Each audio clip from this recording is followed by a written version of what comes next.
जनादेश में अब रुझान जो थे अब नतीजों में बदलने लगे हैं। 302 सीटों के साथ एनडीए आगे है, बढ़त बनाए हुए है, और इंडिया गठबंधन 223 सीटों पर बढ़त बनाए हुए 18 पर अन्य आगे हैं। यानी कि जो 272 का मैजिक फिगर है उससे एनडीए बहुत आगे आ चुका है। नहीं, अभी दो घट गए। देखिए आनंद, जब तक हम बात मतलब करते हैं 272 से आगे है। हालांकि 300 है और 272, जैसा कि आनंद ने भी कहा कि मैजिकल जो नंबर है वो तो हासिल कर ही लिया है एनडीए ने, लेकिन क्योंकि 400 पार का नारा ऐसा दिया कि अब वो 300 कुछ समझ नहीं आ रहा है। अभी भी 2019 के चुनाव के नतीजे जो बीजेपी के पक्ष में थे 303, उससे अभी पीछे हैं।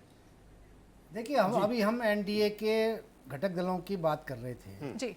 अगर नीतीश कुमार एनडीए छोड़ भी देते उन्हें क्या मिलेगा? मुख्यमंत्री पद। इसे चंद्रबाबू नायडू जहां बीजेपी साथ मिलकर सरकार बना रहे हैं, उनको भी कांग्रेस क्या बनाए? प्रधानमंत्री बनाएगी नहीं दोनों को, किसी को। और जब उन्हें मुख्यमंत्री ही बने रहना है तो वो क्यों किसी के साथ जाएंगे?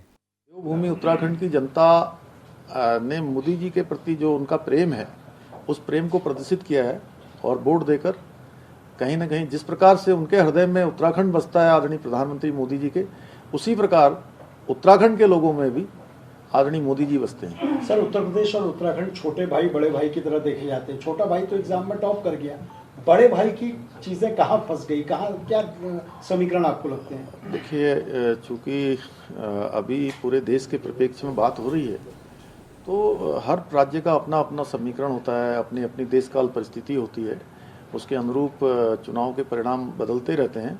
लेकिन कुल मिलाकर पूरे देश के अंदर एनडीए गठबंधन की सरकार बन रही है। मोदी जी तीसरी बार देश के प्रधानमंत्री। सर, बतौर मुख्यमंत्री 2022 का चुनाव आपके लिए पहला बड़ा चुनाव, ये उससे बड़ा इलेक्शन था। बतौर मुख्यमंत्री आप उत्तराखंड के रिजल्ट से संतुष्ट हैं?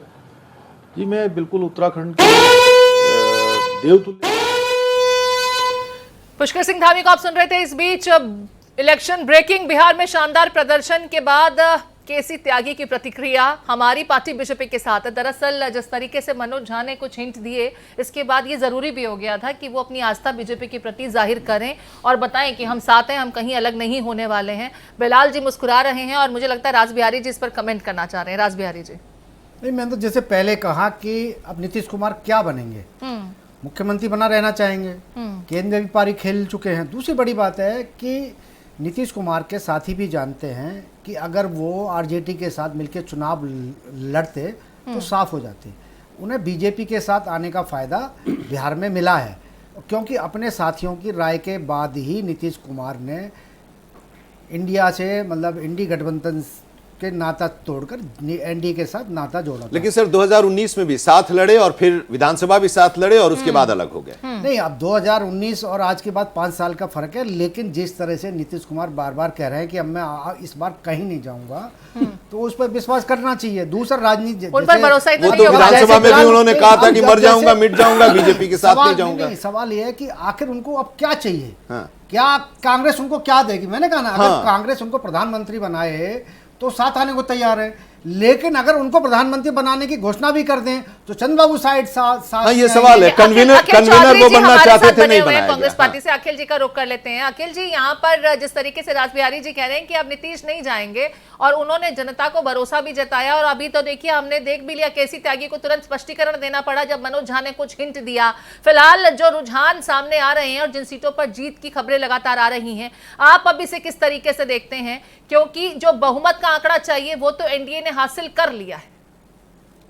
पहले तो एग्जिट पोल जिन टीवी चैनल्स ने किया और जिन सर्वे एजेंसियों ने किया, उन लोगों को इस देश की जनता से माफ़ी मांगनी चाहिए, क्योंकि उनके एग्जिट पोल ने सबसे बड़ा हेरफेर शेयर मार्केट के अंदर किया, और जिससे आपने देखा कि शेयर मार्केट में कितने लोगों का पैसा डूबा, कितने लोग खरबपति अरबपति बन गए। यहाँ पर शेयर बाजार की चिंता हो रही है। बिलाल जी, शेयर बाजार को लेकर के बड़े चिंतित दिखाई दे रहे हैं। संजय जी की एग्जिट पोल जिन्होंने किया उन्हें माफी मांग लेनी चाहिए। लेकिन दिल्ली में तो करीब करीब वही है एग्जिट पोल का ही, 7 पर 7 बीजेपी आगे है, 6 और 1 का एग्जिट पोल। कई राज्य हैं, गुजरात में भी कमोबेश वही तस्वीर है। हालांकि जो शॉकिंग रिजल्ट्स हैं वो राजस्थान में आपको आम आदमी पार्टी के लिहाज से अगर हम बात करें तो ठीक है। देखिए, जहां तक शेयर मार्केट का सवाल है प्रीति, और आपने पूछा, देखिए शेयर मार्केट में तो फ्लक्चुएशन होता ही रहता है। शेयर मार्केट फ्लक्चुएशन का नाम ही सही मायनों में शेयर मार्केट है। लेकिन अब जिस तरह से आके एनडीए ने एक बढ़त बनाई है कि अपना स्पष्ट बहुमत की तरफ इशारा कर रहा है, एनडीए वो बता रहा था अब शेयर मार्केट फिर फ्लक्चुएट ऊपर हो जाएगा, तो अब कोई दिक्कत नहीं शेयर मार्केट। नहीं, कल बाजार में मैंने एक चीज नोटिस की थी, मुझे लगा था कि इस तरह की चीजें हो सकती है। देखिए बिलाल जी, कल दूध के दाम जो है वो बढ़ गए थे और टोल टैक्स की जो कीमतें हैं वो भी बढ़ गई थी। महंगाई के मार जो है जनता पर पड़ी नतीजों से पहले। क्या पहले से बाजार ने ये भांप लिया था कि जो नतीजे हैं वो बिल्कुल एग्जिट पोल के मुकाबले अपेक्षित नहीं आएंगे, उससे अलग आ सकते हैं, तो पहले ही उसको भांपते हुए यहाँ पर कीमतों में इजाफा किया गया, क्योंकि अगर कुछ सरकार में तब्दीलियां होती तो जनता पर उसके बाद महंगाई की मार डाली जाती, तो वो जनता फिर जज करने लगती है आपको कि आते ही आपने महंगाई का तोहफा दिया। देखिए प्रीति, मैं आपसे पूरी तरह असहमत हूँ। देखिए शेयर मार्केट और जो सट्टा मार्केट होता है इसमें इतने बड़े प्लेयर शामिल होते हैं कि उनको भांपना राष्ट्रीय स्तर पर बहुत मुश्किल है। ये इतने बड़े खेल होते हैं, ये आम लोगों की समझ से बाहर होते हैं, लेकिन समय समय पर इन चीज़ों पर सवाल उठते रहे। लेकिन आपने जिस तरह से कहा पहले भांप लिया था, यकीनन इनके पास वो एक्सपर्ट लोग होते हैं जो चीज़ों को भांप लेते हैं, जिनके अपने सर्वे एजेंसीज होती हैं, इनकी अपनी पोलिंग एजेंसीज होती हैं, ये पूरे देश पर एक नज़र रखते हैं, इनके पास पूरा एक मैकेनिज्म होता है, तो यकीनन इन पॉसिबिलिटीज़ को डिनाई नहीं किया जा सकता। लेकिन ये इलेक्शन ब्रेकिंग आ गया, जरा ये भी देख लेते हैं इलेक्शन ब्रेकिंग क्या है, इसका थोड़ा इंतजार अपने दर्शकों को। लगातार भारत एक्सप्रेस हर एक अपडेट बता रहा है। कार्यकर्ताओं को संबोधित करेंगे प्रधानमंत्री नरेंद्र मोदी। रुझानों में एक बार फिर एनडीए की सरकार बनने जा रही है और इस बीच बीजेपी से खबर, कार्यकर्ताओं को प्रधानमंत्री नरेंद्र मोदी संबोधित करेंगे। इसके लिए मुझे लगता है तैयारी पहले से कल कर बिल्कुल। अब इसका मतलब ये साफ हो गया कि एनडीए ने ये मान लिया है कि जो अब बढ़त है, जो रुझान है, वो नतीजों में बदलेंगे और 300 पार हम हो गए हैं और सरकार हम बनाने जा रहे हैं। प्रधानमंत्री अब अपने कार्यकर्ताओं को संबोधित करेंगे और शाम में राहुल गांधी भी प्रेस कॉन्फ्रेंस कर रहे हैं। हालांकि मैं यहाँ पर अब एक और ब्रेकिंग अपने दर्शकों तक हम जो लगातार पहुंचा रहे हैं आनंद, उसको आप देखते हैं। अमित शाह ने भी यहाँ पर बात की चंद्रबाबू नायडू से, और इसकी खबर के थोड़ी देर बाद खबर आती है कि प्रधानमंत्री नरेंद्र मोदी कार्यकर्ताओं को संबोधित करेंगे। यानी चंद्रबाबू नायडू की तरफ से भी एश्योरेंस मिल गया है कि हम अलायंस के साथ ही हैं। मेरे साथ शिवम छाबड़ा जी जुड़ गए हैं। शिवम जी, आपका रुख करते हुए 300 का आंकड़ा, देखिए अब ये फिर फिगर चेंज हो गई है, 298 हो गया है। हालांकि पूर्ण बहुमत आपके पास है और सरकार बनाने जा रहे हैं आप लोग, ये तो लगभग स्पष्ट है, क्योंकि अब बहुत ज्यादा तब्दीलियां होंगी नहीं। लेकिन 400 पार का नारा, कुछ कमी रह गई। देखिए हो सकता है, हमने कहा ना पिछली बार 303 सीटें हमारी थी। निश्चित रूप से अपना हमारे अपने आकलन के हिसाब से हमको लगता था कि हमको ज्यादा सीटों का एक टारगेट लेना चाहिए, उसको पूरा करना चाहिए। कुछ कमी पेशी रही होगी, उसको निश्चित रूप से पूरा करेंगे। जनादेश है, जनादेश का हम स्वागत करते हैं, हम उसको स्वीकार करते हैं, नतमस्तक होकर स्वीकार करते हैं। लोकतंत्र की जीत है। कहीं ना कहीं मेरे को तो इस बात की प्रसन्नता है कि इस देश की जनता ने एक बार पुनः मोदी जी के अंदर अपना, इस देश के अंदर में नेतृत्व पर अपना विश्वास जताया है। उनको निश्चित रूप से तीसरी बार प्रधानमंत्री बनने का एक मैंडेट दिया है। इससे ज्यादा खुशी की बात तो हो नहीं सकती, इससे ज्यादा प्रसन्नता की विषय तो हो ही नहीं सकता है। लेकिन सर 400 पार के नारे के साथ आप जनता के बीच गए, सबसे ज्यादा रैलियां, सबसे ज्यादा चुनावी कार्यक्रम प्रधानमंत्री नरेंद्र मोदी, जेपी नड्डा, अमित शाह और यूपी के मुख्यमंत्री योगी आदित्यनाथ के देखने को मिले। उसके बावजूद हम यूपी के नतीजों में, और खासकर महाराष्ट्र को भी इसमें मैं जोड़ रही हूं, यहाँ तस्वीर आप लोगों के लिए थोड़ी अलग है और ऐसा लगता है कि जनता की नब्ज को आप टटोल नहीं पाए। आपको लगा राम मंदिर आपके पास एक ऐसा ट्रम्प कार्ड है जिससे यूपी में तो क्लीन स्वीप होगी, लेकिन वो क्लीन स्वीप नहीं हुई।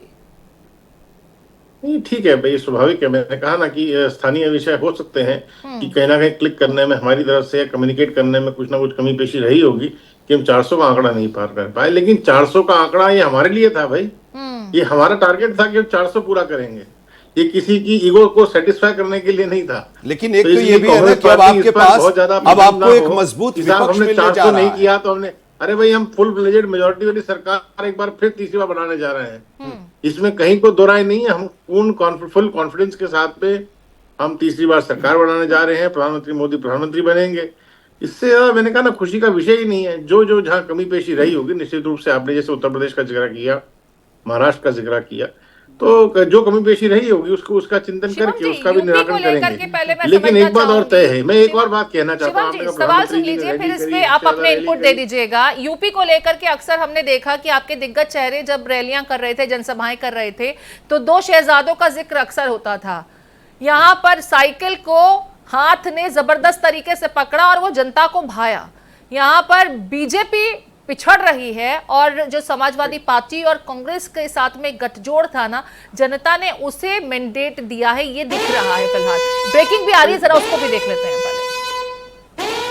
तो बिहार में शानदार प्रदर्शन के बाद जनता दल यूनाइटेड का बयान आया है। केसी त्यागी जनता दल यूनाइटेड के प्रधान महासचिव, उन्होंने कहा है कि पार्टी एनडीए के साथ है, एनडीए के साथ ही जनता दल यूनाइटेड रहेगा। ये साफ कर दिया है क्योंकि कई तरह से अभी सवाल भी उठ रहे थे। सुन भी लेते हैं आनंद, दर्शक हमारे साथ जुड़े हैं, उनको एक बार सुना भी देते हैं केसी त्यागी क्या कह रहे थे। स्वागत करते हैं।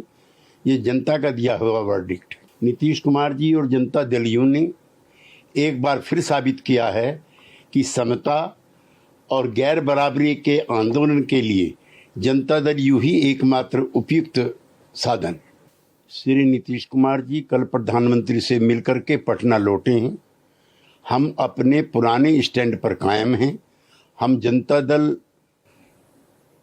यूनाइटेड नीतीश कुमार जी के नेतृत्व में पुनः एक बार एनडीए में अपनी आस्था का इजहार करता है और हम एनडीए में ही बने रहेंगे। आपसे कहता हूं कि नीतीश जी इस गठबंधन के सूत्रधार भी थे, हालांकि बाद में उन्होंने निर्णय लिया, लेकिन मुझे जहां तक उनकी राजनीति को मैं समझता हूं और जो तेजस्वी जी बार बार कह रहे थे कि 4 जून के बाद कुछ बड़ा हो सकता है, तो संभवतः नीतीश जी या फॉर दैट मैटर चंद्रा बाबू, वो दोनों चाहेंगे कि देश को इस आत्म केंद्रित आत्ममुग्ध एक वेंडेटा वाली पॉलिटिक्स से दूर ले जाया जाए, ऐसा मेरा। ठीक है, मनोज झा को भी आपने सुन लिया, केसी त्यागी को भी यहाँ पर आपने सुन लिया। और केसी त्यागी हालांकि कह रहे हैं कि एनडीए के साथ ही हम हैं, लेकिन मनोज झा ने तो यहाँ पर चंद्रबाबू नायडू का भी जिक्र कर दिया। संकेत वो दे रहे हैं कि इंडिया गठबंधन इतनी आसानी से हार नहीं मानने वाला है। सरकार बनाने का दावा किया और क्या मालूम, राजनीति में कोई दुश्मन नहीं होता, कोई दोस्त नहीं होता, स्थितियां जिम्मेदार होती हैं, उसके हिसाब से आगे नतीजे देखने को मिलते हैं। रास बिहारी जी, इस स्थिति पर हालांकि बहुत जल्दबाजी होगा कुछ भी कमेंट करना, और केसी त्यागी तो स्पष्टीकरण दे रहे हैं, भरोसा जता रहे हैं, लेकिन नीतीश पर भरोसा नहीं हो पाता है जनता को। बिहार की जनता को कई बार उन्होंने जो कहा, जो वायदा किया, उसके बाद नतीजे कुछ और देखने को मिले। किसी के साथ गठबंधन करते हैं, चुनावों में जाते हैं, सरकार किसी और के साथ बना लेते हैं। भरोसा तो एनडीए को भी नहीं होता। देखिए, अभी तो नरेंद्र मोदी की सरकार बन रही है, नरेंद्र मोदी फिर से प्रधानमंत्री बनेंगे। आगे क्या होगा, आगे क्या समीकरण बैठते हैं, दोस्ती रहती है या राहुल गांधी को भी देख लेते हैं। माफ कीजिए, आपको रोक रही हूं मैं बीच में। राहुल गांधी यहाँ पर कार्यकर्ता के साथ में, आज मुझे लगता है कि सुबह से इनकी पहली बार ये तस्वीर देखने को मिली है और राहुल गांधी ने खासी मेहनत की है। ठीक है, रास बिहारी जी बात तो पूरी कर सकते हैं यहाँ पर। देखिए, अभी तो कुछ नहीं होगा, अभी तो सरकार बनेगी और नरेंद्र मोदी प्रधानमंत्री बन रहे हैं। अब आगे क्या होगा, आगे की राजनीति में क्या होगा, अब अभी तो चंद्रबाबू नायडू भी एनडीए के साथ हैं और नीतीश कुमार भी एनडीए के साथ हैं। अब आगे वाले दिनों के हम कुछ कह नहीं सकते हैं, लेकिन बड़ी बात यह है कि ये जो तथाकथित विपक्षी गठबंधन बना है, इसके अंदर क्या होगा। केरल में कांग्रेस सीपीएम से लड़ेगी क्या, नहीं लड़ेगी। पश्चिम बंगाल में कांग्रेस सीपीएम क्या करेगी, वो ममता बनर्जी के साथ रहेगी या उसके खिलाफ रहेगी। इसी तरह से आप देखेंगे पंजाब में आम आदमी पार्टी कांग्रेस साथ रहेंगे नहीं, सीधा सीधा माने टूटना तो अब विपक्षी गठबंधन का है। एनडीए को कुछ नुकसान नहीं होने वाला है। चलिए ठीक है, शिवम जी से भी इसका जवाब ले लेते हैं। शिवम जी, आउट ऑफ बॉक्स थिंकिंग है या वाकई केसी त्यागी को अगर स्पष्टीकरण देना पड़ रहा है, भरोसा जताना पड़ रहा है, तो कहा जाता है ना कि कहीं चिंगारी होगी तभी धुआं निकलेगा, आग तभी होती है, धुआं तभी रहता है। तो कुछ इसी तरह का तो नहीं है यहाँ पर, क्योंकि पहले भी दोस्ती और फिर जनता के साथ जो हुआ वो तो सबको पता ही रहा है। और साथ ही कि आपको कितना भरोसा नीतीश जी पर। नहीं, चंद्रबाबू नायडू को भी लेकर के कमेंट कर दीजिए। मैं कह रहा हूँ कि आपको उनके प्रधान महासचिव जी की बात पे भरोसा नहीं हो रहा है, कमाल की बात है। भाई नीतीश जी इंडिया के हिस्सा है और इंडिया के साथ रहेंगे। केसी त्यागी जी ने उस पर स्टैम्प कर दिया, अभी भी आपको उस पर संदेह हो रहा है। तो ये तो मीडिया का नैरेटिव क्या है, उसमें मैं बहुत कमेंट नहीं करना चाहूंगा, लेकिन वास्तविक स्थिति यही है, इसमें कहीं को दो राय न थी, ना है, न रहेगी। नीतीश कुमार जी एनडीए का हिस्सा है और निश्चित रूप से रहेंगे, ऐसा मेरा मानना है। शरद पवार की भी चंद्रबाबू नायडू से बातचीत हुई है और मनोज झा इशारा कर रहे हैं। भाई मनोज झा जी अगर कमरे में बैठ करके कुछ भी अनाप शनाप, मैंने कहा ना, ये विपक्षी जितने घमंडिया अलायंस के दल है, इनको आदत हो गई क्योंकि एसी कमरे में बैठते हैं, मीडिया में बाइट देते हैं और ज्ञान देने की कोशिश करते हैं, लेकिन सच्चाई ये है कि इनके पास तथ्य कोई नहीं।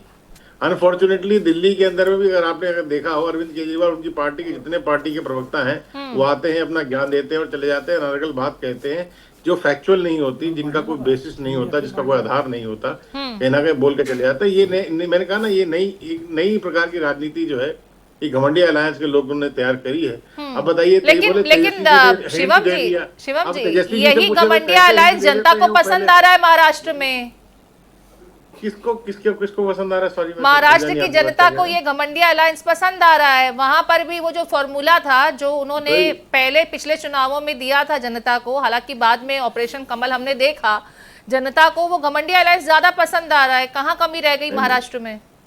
मैं तो कह रहा हूँ ना कि स्थानीय विषय कुछ हो सकते हैं जहाँ पे किसी प्रकार की नाराजगी हमारे दल को भी हो सकती है। देखिए, चुनाव है, लोकतंत्र के अंदर जब हम जनता के बीच में जाते हैं तो हो सकता है स्थानीय विषयों को, स्थानीय मामलों को लेकर के कहीं ना कहीं किसी पार्टी के प्रति, किसी कैंडिडेट के प्रति कुछ एंटी इनकम्बेंसी निश्चित रूप से हो सकती है, इसमें कोई दो राय नहीं। लेकिन आप बड़ी पिक्चर देखने का प्रयास कीजिए।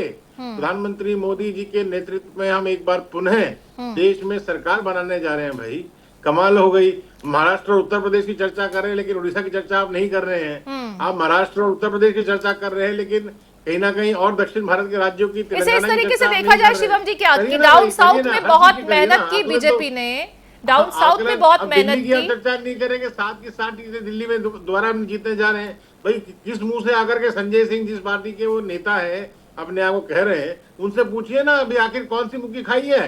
दिल्ली के अंदर सरकार बनाने का दावा करने वाले अरविंद केजरीवाल 7 की 7 सीटों पर मुंह के खानी पड़ी, 7 on 7 बॉस। ठीक है, यहाँ पर राज बिहारी जी, इस पर तो मैं भी आपका कमेंट चाहूंगी क्योंकि ठीक है, मैं लौट रही हूँ शिवम जी आपके पास में। राज बिहारी जी, दिल्ली की अगर बात की जाए, बिल्कुल ठीक पॉइंट वो कह रहे हैं, क्योंकि दिल्ली में कांग्रेस और आम आदमी पार्टी एकजुट हो गई, तो जो बीजेपी के विरोधी थे वो एकजुट हो गए। उसके बावजूद दिल्ली की 7 सीट पर बीजेपी जीत रही है। हालांकि खास करके नॉर्थ ईस्ट की सीट को लेकर के मैं आपको कमेंट चाहूंगी, जहां पर यह दावा किया जा रहा था कि कन्हैया कुमार कांटे की टक्कर दे रहे हैं, लेकिन ऐसा होता तो दिख नहीं रहा है। देखिए, कन्हैया कुमार मीडिया के बनाए हुए नेता हैं। जैसे लोग मीडिया पे टिप्पणी करते हैं, मीडिया के, वो भी मीडिया के एक वर्ग के बनाए हुए नेता हैं। मीडिया का एक वर्ग जो मोदी विरोधी है, जो कन्हैया कुमार को बहुत ज़्यादा उछाल दे रहा था कि कन्हैया कुमार आएंगे तो बड़ी क्रांति। कन्हैया कुमार अपने घर में ही कुछ नहीं कर पाए तो दिल्ली में क्या कर पाते। दूसरी बड़ी बात यह है कि 2019 के चुनाव में सबने देखा है कि भारतीय जनता पार्टी ने किस तरह दिल्ली में पूर्ण बहुमत से ज़्यादा, मतलब 50% से ज़्यादा, 56% करीब वोट हासिल किया था, और इनको लगता था। दूसरी बात है कि ये बेमेल गठबंधन, अगर ये मेल वाला गठबंधन होता तो पंजाब में भी कर लेते, लेकिन बेमेल गठबंधन था। ना कांग्रेस के लोग आम आदमी पार्टी के साथ गए, ना आम आदमी पार्टी ने कांग्रेस का साथ दिया। दूसरी इसमें एक बड़ी बात यह भी है कि जो छवि अरविंद केजरीवाल की बनाई हुई थी कि केजरीवाल एकदम साफ सफाई कोठरी के रहने वाले हैं, वो काल कोठरी में चले गए हैं। तो उनके ऊपर और उनके ऊपर तो बहुत सारे आरोप, सिर्फ भ्रष्टाचार के आरोप नहीं है, अब तो मारपीट के आरोपों की तो एक लंबी सूची है। इस पर चर्चा करेंगे। यहाँ एक छोटे से ब्रेक के लिए रुकना है और ये समझना भी होगा कि जो स्वाति मालीवाल वाला हालिया प्रकरण था, उसने क्या डेंट लगाया। और मुझे लगता है कि इस प्रकरण के बाद कांग्रेस पार्टी भी थोड़ी बैकफुट पर आ गई थी, क्योंकि कांग्रेस के भी कुछ वरिष्ठ नेता इस मुद्दे पर, हालांकि दबी जुबान, इस मुद्दे पर क्या जब प्रचार हो रहा था और कैंपेनिंग में राहुल दिल्ली में आए तो एक साथ केजरीवाल और राहुल मंच शेयर करते नहीं दिखाई दिए, एकजुटता दिखी नहीं थी।